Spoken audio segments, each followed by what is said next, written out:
सबको मेरी अयोध्या से राम राम, आप सबको मेरी जय श्री राम। हमारे आपके हम सबके प्रभु राम 550 साल बाद अपने महल में पहुंचे हैं। तो अयोध्या ही नहीं, जैसे मैंने कहा, पूरे देश में, पूरे विश्व में इसमें एक ही धुन बज रही है, वो है राम धुन। तो आ गए हैं राजा राम, तो जय श्री राम के उद्घोष के साथ रामलला का स्वागत करिए। और मेरे साथ अनुपम खेर हैं, मैं अनुपम खेर का रुख करता हूं। अनुपम जी खड़े हो जाइए, खड़े हो जाइए, आपका अभिनंदन है। आज जब हम वहां पर थे तो आप भावुक हो रहे थे, आपको आंसू आ रहे थे, क्या कहना चाहते हैं? लोग सुन रहे हैं आपको। मैं अपने आप को रोक नहीं पाया। बहुत बार जिंदगी में ऐसे दृश्य हुए हैं जो मैं भावुक हुआ हूं, लेकिन आज मेरे आंसुओं का बांध टूट गया। आई थिंक ये सालों की जो हमारा प्रयत्न था कि राम मंदिर जो है उसकी स्थापना हो, उस प्रयत्न को आज साकार होते देखकर मैं अपने आप को रोक नहीं पाया। बिल्कुल, मैं देख रहा था, मैं आपके साथ बैठा हुआ था, मैं आपको देख रहा था, आपकी आंखों में कितने आंसू थे और आप भाव विभोर थे। और प्रधानमंत्री का संबोधन आप सुन रहे थे, तब भी आपकी आंखों में आंसू थे। प्रधानमंत्री के संबोधन में एक थी राम और राष्ट्र, भारत और भारत की संस्कृति, क्या कहना चाहते हैं आप? प्रधानमंत्री के मैंने बहुत सारे भाषण सुने हैं और मैं उनके बहुत सारे भाषणों का मुरीद हूं, लेकिन आज का उनका भाषण जो था वो लोगों को एकत्रित करने का बारे था। राम मर्यादा पुरुषोत्तम राम जी के बारे में था, उनकी जो वैल्यूज हैं, उनके जो हमको एक किस्म से हमारे जो उनके आशीर्वाद हैं, राम को राम क्या बनाते हैं, उन सब के बारे में था। और बहुत ही मैं आत्मविभोर हो गया था। मैंने ये देखिए आज जो आपको यहाँ नजर आ रहा है, ये एक सैलाब है, लोगों का सैलाब नहीं है ये एक किस्म की भावनाओं का सैलाब है। भावनाओं का सैलाब है, बड़ी सुंदर बात बोली। लेकिन आज आपका परिधान बहुत अलग था। आज आपने कश्मीरी कपड़े डाले थे, भगवा पगड़ी डाली हुई थी, वो देखकर मेरे को तो बहुत अच्छा लगा। आपने क्यों डाला था? आपके मन में क्या था? देखिए, रामचंद्र जी को आज वापस आने का मौका मिला घर पे जी, भगवान होकर। कश्मीरी पंडित, कश्मीरी हिंदू 32 साल से अभी 34 साल हो गए वापस नहीं आए, तो उनका आज इधर आना प्राण प्रतिष्ठान महासमारोह में एक सिंबॉलिक तरीका था। उन सबको लेकर मैं साथ में चला, उन सबको लेकर मैं यहाँ आया, इसलिए मुझे अपने दादाजी को रिप्रेजेंट करना था, मेरे अपने पुरखों को रिप्रेजेंट करना था, इसीलिए मैं फेरन और साफा पहनकर आया था। जी, ये बहुत खूबसूरत बात के लिए आप बैठिए। मेरे साथ शैलेश टोदा भी है। शैलेश टोदा, लोगों का सैलाब है, एक लाइन अगर मैं आपसे पूछूं तो क्या कहना चाहते हैं?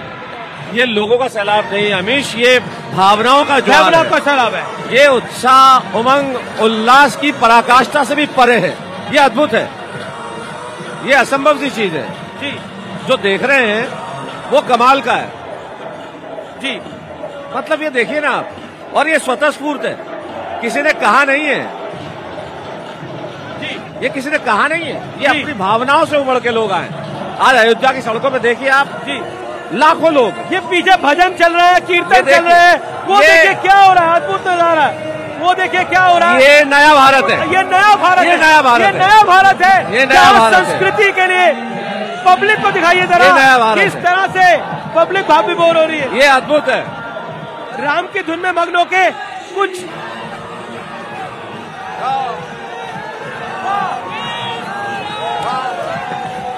राम राम राम नाच रही है। राम राम राम राम राम राम सियावर रामचंद्र की, सियावर रामचंद्र की। वाह वाह भारत वाह। ये भारत बदल गया अनुपम खेर साहब। उम्मीद थी ऐसा हो जाएगा भारत। 10 साल पहले सोचा था कि 2014 में एक मोदी आएगा और क्या से क्या हो जाएगा भारत। मर्यादा पुरुषोत्तम वापस आए और भारत ना बदले, ऐसा कैसे हो सकता है? पब्लिक यहाँ डांस कर रही है, पब्लिक यहाँ मस्त है, पीछे लेजर शो चल रहा है, रामधुन बज रही है, अलौकिक माहौल है। अलौकिक माहौल है, दिव्य माहौल है और ऐसा माहौल है कि बच्चा, भारत का बच्चा आवाज मेरी भी बैठ रही है क्योंकि पीछे रामधुन इतनी बड़ी चल रही है और अद्भुत हो रहा है, अद्भुत नजारा हो रहा है। आज जब आप वहां मंदिर के प्रांगण में मौजूद थे, आपको लगा आपके पूर्वजों ने कुछ बहुत बड़े पुण्य करे होंगे, आपको वहां जाने का सौभाग्य मिला? पूर्वजों ने पुण्य नहीं किए थे, पूर्वजों ने आज आशीर्वाद दिया था। पूर्वजों का आज मेरे आशीर्वाद था कि मैं यहां आऊं और इस प्राण प्रतिष्ठान के समारोह में, महासमारोह, देखिए सैलाब है यहां पर लोगों का, भावनाओं का सैलाब है, राम जी की भावनाओं का सैलाब है। मेरा एक निवेदन है, आप लोग पीछे हो जाए क्योंकि माताएं बहनों को कुछ तकलीफ हो रही है। मेरा निवेदन है, हम मर्यादा पुरुषोत्तम की नगरी में है तो मर्यादित होकर बैठ जाए प्लीज, मेरा निवेदन है। खेर साहब, अब बात करते हैं, इस चर्चा को आगे बढ़ाते हैं। मुझे पता है कि आज भावनाओं का सैलाब है, लोग रामधुन को सुनना चाहते हैं, लेकिन एक चीज, आज जब मैं आपसे संवाद कर रहा हूं तो मुझे कश्मीरी पंडितों की बहुत याद आ रही है। कश्मीरी पंडितों का जो विस्थापन हुआ वो भी 19 जनवरी को हुआ था। आप क्या कहना चाहते हैं? कश्मीरी हिंदुओं के ऊपर बहुत अत्याचार हुआ है, हमने कश्मीर फाइल्स में वो दिखाया, वरना कश्मीर फाइल्स जब तक नहीं बनी थी तब तक लोगों को यकीन ही नहीं होता था कि ऐसा हुआ है। लेकिन अब राम जी वापस आ गए तो हमें लगता है कि हमें भी अपने घर जाने का वापस मौका मिलेगा। बहुत सुंदर बात आप कह रहे हैं। जी जी, और ये एक भावना ऐसी है जी, ये एक पीड़ा ऐसी है जी जिसको अभी आज मरहम मिला है, एक उम्मीद मिली है, एक भरोसा मिला है। मगर मैं आज अमित जी, बहुत मुश्किल है आपसे किसी और चीज के बारे में बात करना। बिल्कुल आज राम के बारे में आज राम के बारे में बात तो कर रहे हैं, लेकिन राम भारत की आत्मा है और आज शायद ये देश महसूस कर रहा है। प्रधानमंत्री मोदी के भाषण में आज 2-3 चीजें थी, अगर आप उस भाषण का अपने शब्दों में विश्लेषण करना चाहेंगे तो क्या करेंगे? ऐसे भाषण का विश्लेषण होना ही नहीं चाहिए, नहीं होना चाहिए, क्योंकि ये भाषण नहीं था, ये एक संवाद था देश के जनता से। जी, ये राम की वैल्यूज का संवाद था। देखिए ये राम की स्टार पावर है, ये राम की स्टार पावर है कि लोग राम की नगरी में आज तमाम सितारों को जमीन पर देख रहे हैं। नहीं, तमाम सितारे आज जमीन पर आ गए हैं। हम सितारे तो रहे नहीं, हम तो भक्त हैं जी, भक्त बनकर आए हैं, भक्त की भावना लेकर आए हैं।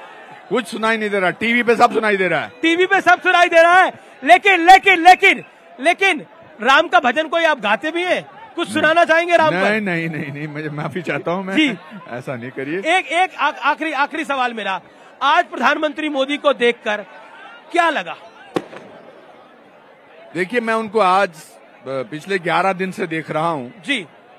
उन्होंने इस पूरे आयोजन को, इस पूरे समारोह को जी एक आत्मीयता का रूप दिया है।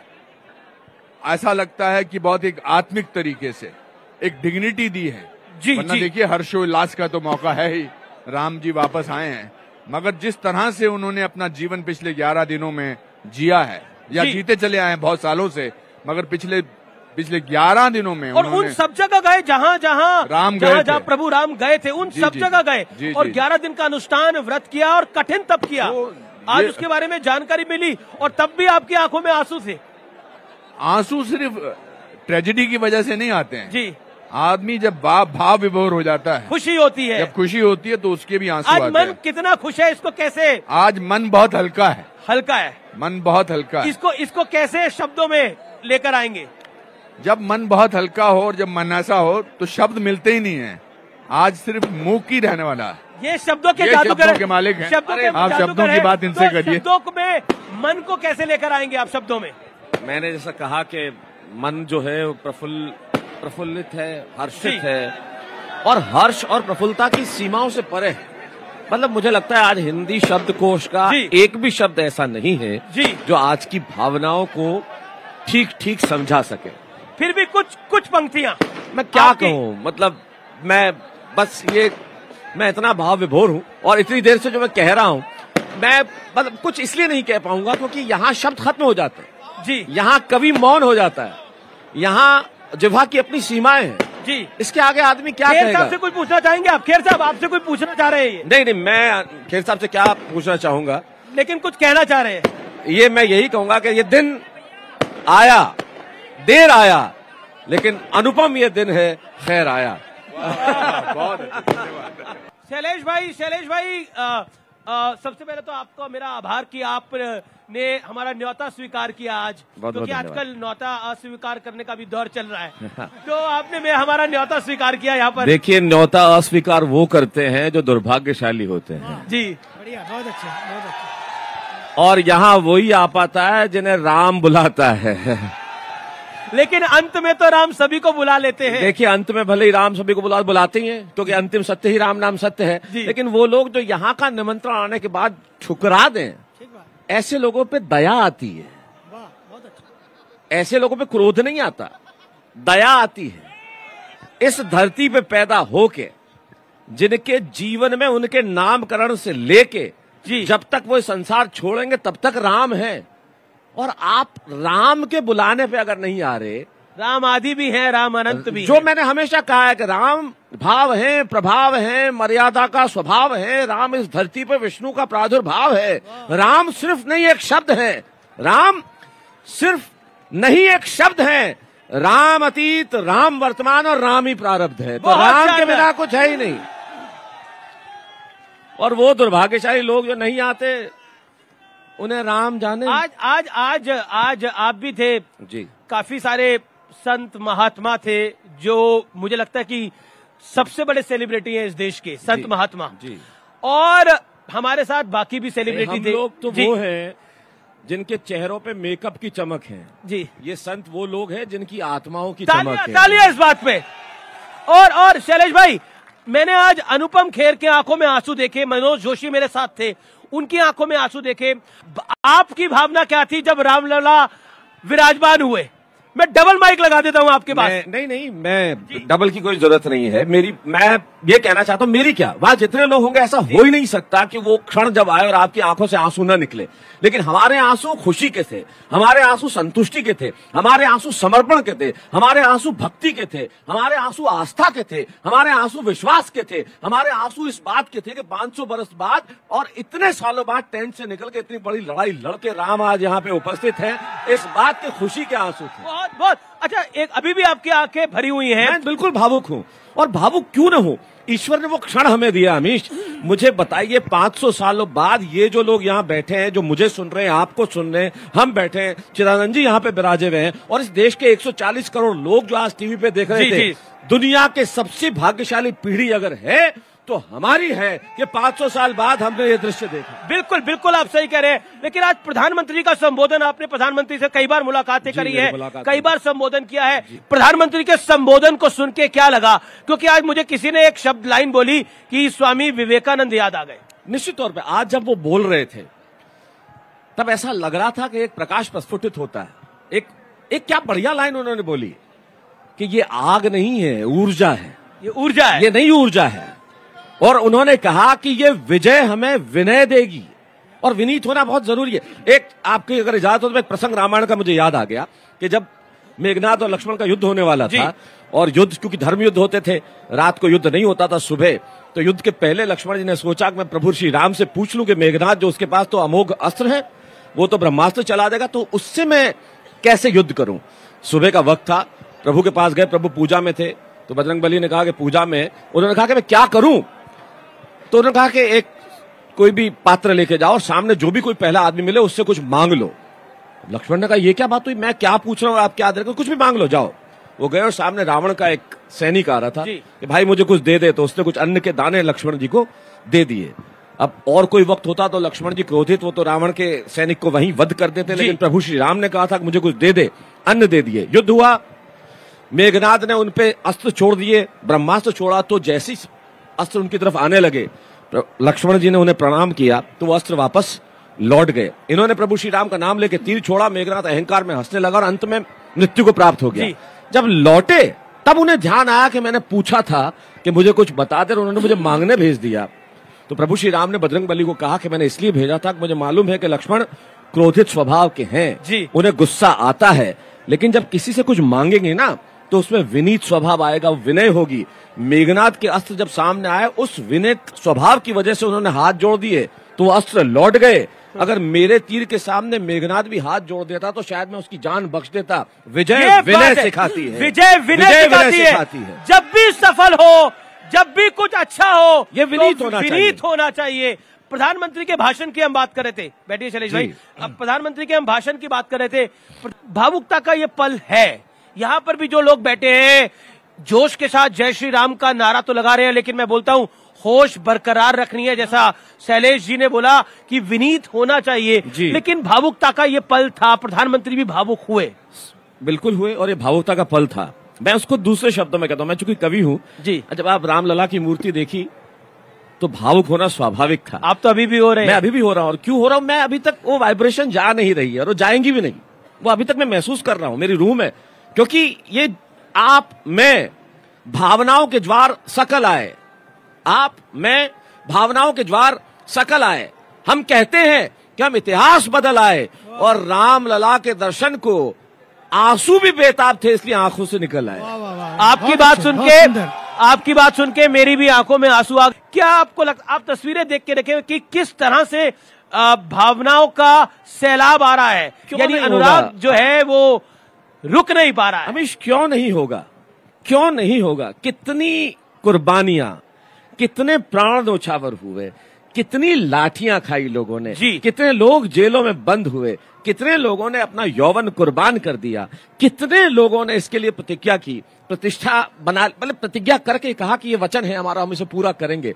और 27, 28, 29 सालों की कानूनी लड़ाई, उसके पहले 500 सालों की नैतिक लड़ाई, उसमें जब ये दृश्य आया है तो आंसू निकलना स्वाभाविक है। कोई भी व्यक्ति, आज मैं आपको बताऊं, जब टेलीविजन में आपने दर्शन करके आए आप? मैं दर्शन करके सौभाग्यशाली है, मैं भी दर्शन करके आया हूँ। वो कुछ क्षण ही जो थे वो जीवन भर बिताने के लिए आज मैं आपको बताऊं एक इंटरेस्टिंग एनेक्डोट व्यूअर्स आप लोगों के साथ।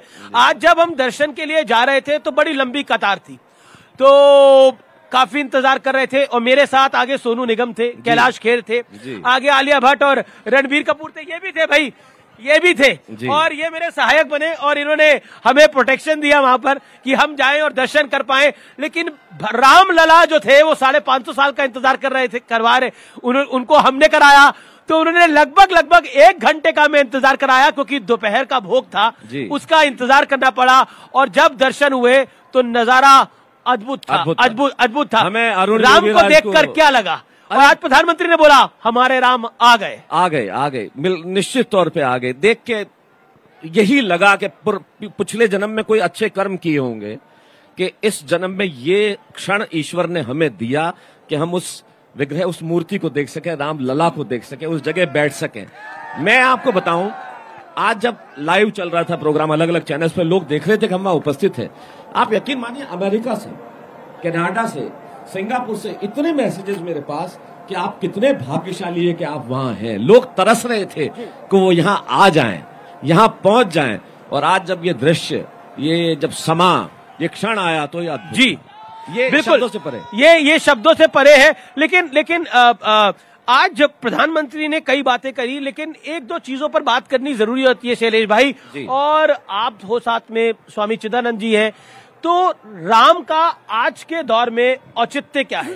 आप क्या कहना चाहते हैं? आप कह रहे हैं राम का आज के दौर में औचित्य क्या है? इतने बड़े स्वामी बैठे, मैं कहूंगा कि आज का दौर हो, कल का दौर हो, कोई दौर हो, आप हमें ये सवाल ही नहीं करना चाहिए कि राम का दौर में क्या औचित्य है। राम है तो दौर है, बिल्कुल। राम नहीं तो दौर नहीं, राम नहीं तो समय नहीं, राम नहीं तो पल नहीं, राम नहीं तो क्षण नहीं, राम नहीं तो मृत्यु नहीं, राम नहीं तो जीवन नहीं, राम नहीं तो मन नहीं, राम नहीं तो तन नहीं। बहुत शानदार, तो सब कुछ है।